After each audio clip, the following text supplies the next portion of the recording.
नीलांजन समाभासम रविपुत्रम यमाग्रजम छाया मार्तंड संभुतम तम नमामि शनैश्चरम तम नमामि शनैश्चरम।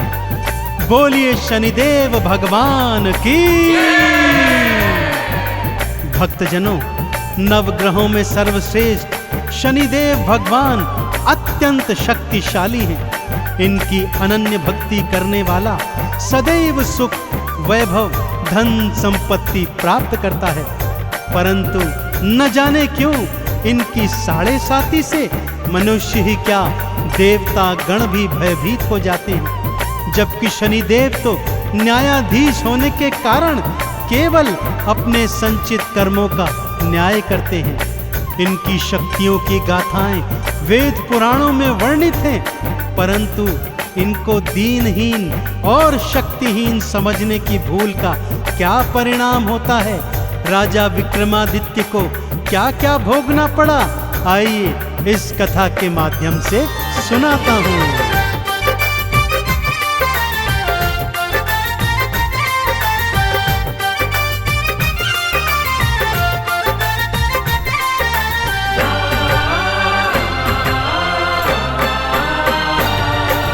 सूर्यपुत्र शनिदेव की गाथा। सूर्यपुत्र शनिदेव की गाथा भक्तों बड़ी महान है। भवसागर से पार हुआ वो जिसने किया गुणगान है, जिसने किया गुणगान है। सूर्यपुत्र शनिदेव की गाथा भक्तों बड़ी महान है। भवसागर से पार हुआ वो जिसने किया गुणगान है, जिसने किया गुणगान है। सूर्यपुत्र शनिदेव की गाथा।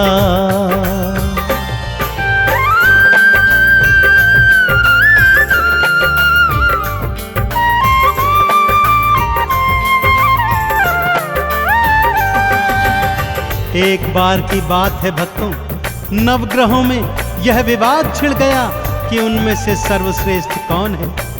जब विवाद नहीं सुलझा तो 9 के 9 ग्रह त्रिदेवों की शरण में आए, परंतु त्रिदेव भी उनके इन प्रश्नों का उत्तर नहीं दे पाए। इस पर देवर्षि नारद ने नवग्रहों को बताया कि पृथ्वी लोक पर विक्रमादित्य नामक एक अत्यंत न्यायप्रिय राजा है, वही आपके प्रश्नों का उत्तर दे पाएगा।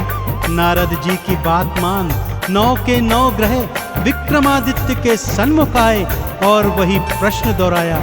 विक्रमादित्य ने अलग अलग धातुओं के आसन बनवाए और नवग्रहों को अपनी अपनी पसंद की धातु के आसन पर विराजमान होने को कहा।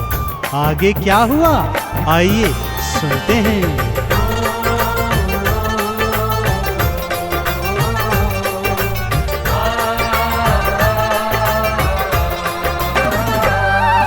सूर्य देव सोने पर बैठे और चंद्रमा चांदी पर।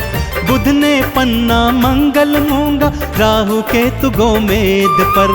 शनि देव को लोहे की धातु तो बहुत सुहाती है। लोहे के सिंहासन उनकी दृष्टि तो पड़ जाती है। लोहे के सिंहासन बैठे, लोहे के सिंहासन बैठे शनि देव भगवान है। भवसागर से पार हुआ वो जिसने किया गुणगान है, जिसने किया गुणगान है।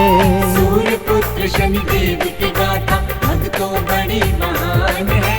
भवसागर से पार हुआ वो जिसने किया गुणगान है, जिसने किया गुणगान है। सूर्यपुत्र शनिदेव की गाथा।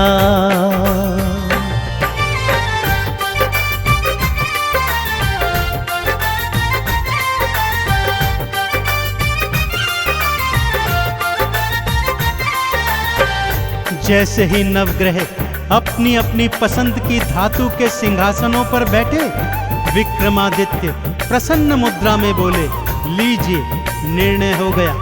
जो ग्रह सर्वश्रेष्ठ धातु अर्थात स्वर्ण पर बैठा है वह सर्वश्रेष्ठ है, और जो ग्रह सबसे निकृष्ट धातु अर्थात लोहे पर बैठा है वह सबसे नीचे है। यह सुनकर शनिदेव का क्रोध 7वें आसमान पर चढ़ आया। मन ही मन वो बोले, राजा विक्रमादित्य, आज और अभी से तेरी 7.5 प्रारंभ होती है। और वो सभा का त्याग कर चले गए। अगले दिन घोड़े का व्यापारी बन वापस दरबार में आए। उड़ने वाला घोड़ा राजा को दिखाया तो राजा ने उस पर सवारी की इच्छा जाहिर की। आगे क्या हुआ, आइए बताता हूँ।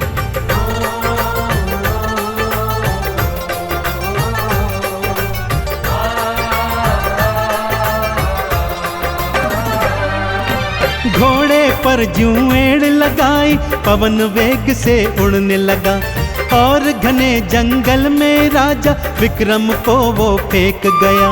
चोर लुटेरों ने राजा के गहने कपड़े लूट लिए। भूख प्यास से बेदम राजा नगर नगर फिर घूम लिए। एक सेठ ने जब देखा तो हाँ, एक सेठ ने जब देखा तो लगा भला इंसान है। भवसागर से पार हुआ वो जिसने किया गुणगान है, जिसने किया गुणगान है। सूर्य पुत्र शनिदेव की गाथा भक्तों बड़ी महान है। भवसागर से पार हुआ वो जिसने किया गुणगान है, जिसने किया गुणगान है। सूर्य पुत्र शनिदेव की गाथा।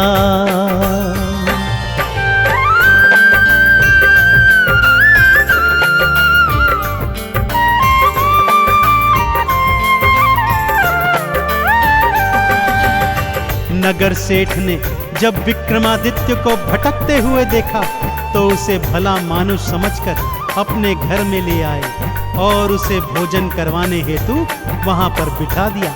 इधर सेठानी अपना 9 लखा हार खूंटी पर टांग कर चली गई थी। शनिदेव की माया प्रारंभ हो गई थी भक्तों। जैसे जैसे विक्रम खाना खाता जाता वो खूंटी हार को निगलती जाती। जब सेठ सेठानी ने अपना 9 लखा हार नहीं पाया तो उसे राजा के हाथों पकड़वा दिया। राजा ने भी उसे चोर जानकर उसके हाथ पैर तुड़वाए और जंगल में फेंकवा दिया। अब विक्रमादित्य को बोध हो गया कि उसने शनिदेव को छोटा बताकर बहुत बड़ी भूल की है। दया के मारे एक तेली उसे अपने घर में ले आया और उससे अपना कोलू हाँकवाने लगा। विक्रमादित्य कोलू हाँकते जाते और शनिदेव की स्तुति राग दीपक में गाते जाते।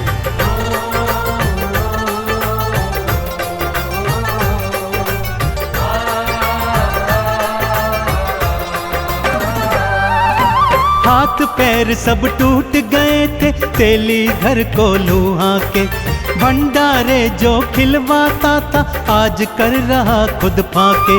शनिदेव मुझे क्षमा करो, ये राग दीपक गाते थे। नगर की राजकुमारी को ये स्वर बहुत ही भाते थे। इसी से तो मैं विवाह करूंगी, हाँ इसी से तो मैं विवाह करूंगी। उसका ये अरमान है, भवसागर से पार हुआ वो जिसने किया गुणगान है, जिसने किया गुणगान है। सूर्य पुत्र शनिदेव की गाथा भक्तों बड़ी महान है। भवसागर से पार हुआ वो जिसने किया गुणगान है, जिसने किया गुणगान है। सूर्य पुत्र शनिदेव की गाथा।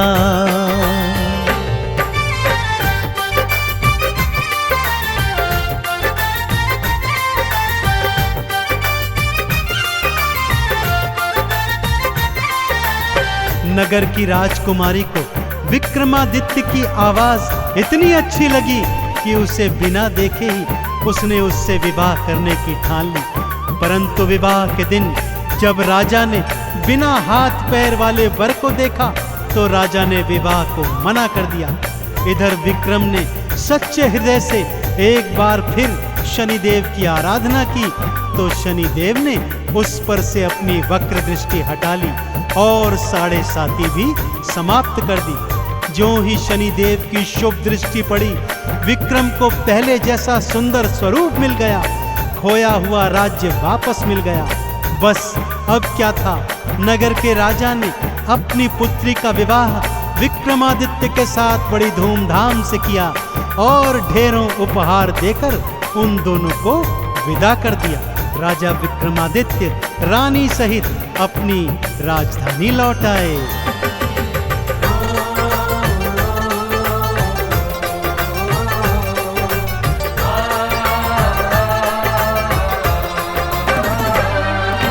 वक्र दृष्टि जब हटी तो भक्तों हाथ पैर वापस आए। खोया राजपाट भी विक्रम देखो फिर से थे पाए। धूमधाम से शादी करके पत्नी सहित वापस आए। आते ही फिर नगर मध्य में शनि मंदिर एक बनवाए। है शनि देवा नवग्रहों में, है शनि देवा नवग्रहों में, भक्तों सबसे महान है। भवसागर से पार हुआ वो जिसने किया गुणगान है, जिसने किया गुणगान है। सूर्य पुत्र शनि देव की गाथा भक्तों बड़ी महान है। भवसागर से पार हुआ वो जिसने किया गुणगान है, जिसने किया गुणगान है। सूर्य पुत्र शनि देव की गाथा।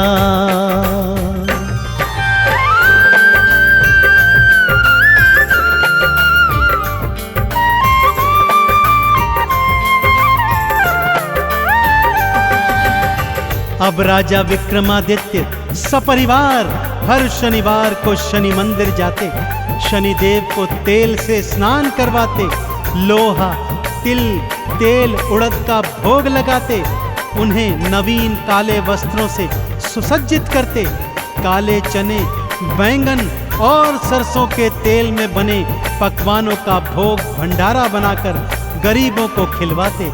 इस तरह वो जीवन पर्यंत शनि देव के कृपा पात्र बने रहे।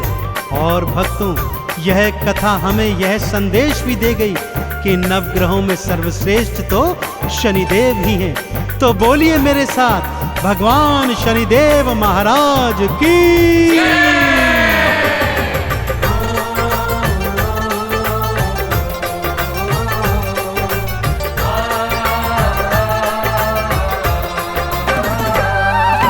लोहा तिल और तेल उड़द भी शनि देव को भाते हैं।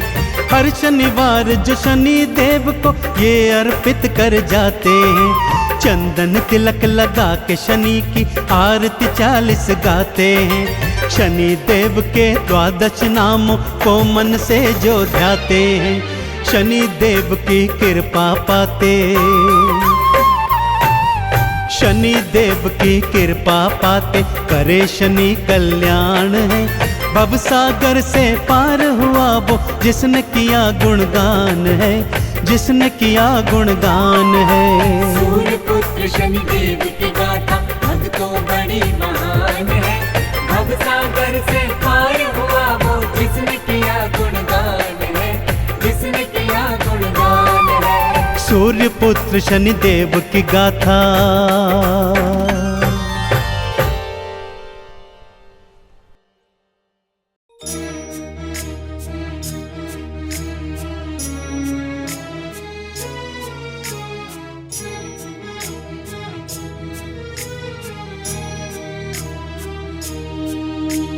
नीलाञ्जना समभासं रविपुत्रं यमाग्रजम् छायामार्तण्डसम्भूतं तं नमामि शनेश्वरम्।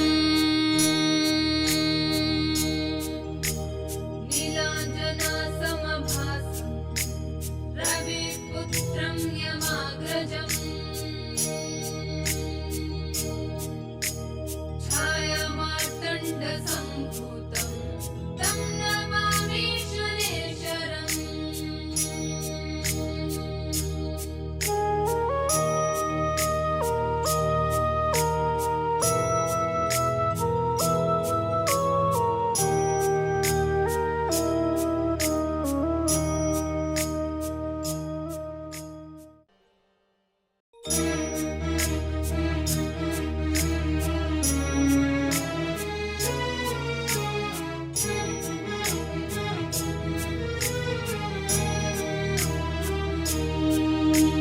नीलाञ्जनासमभासं रविपुत्रं यमाग्रजम्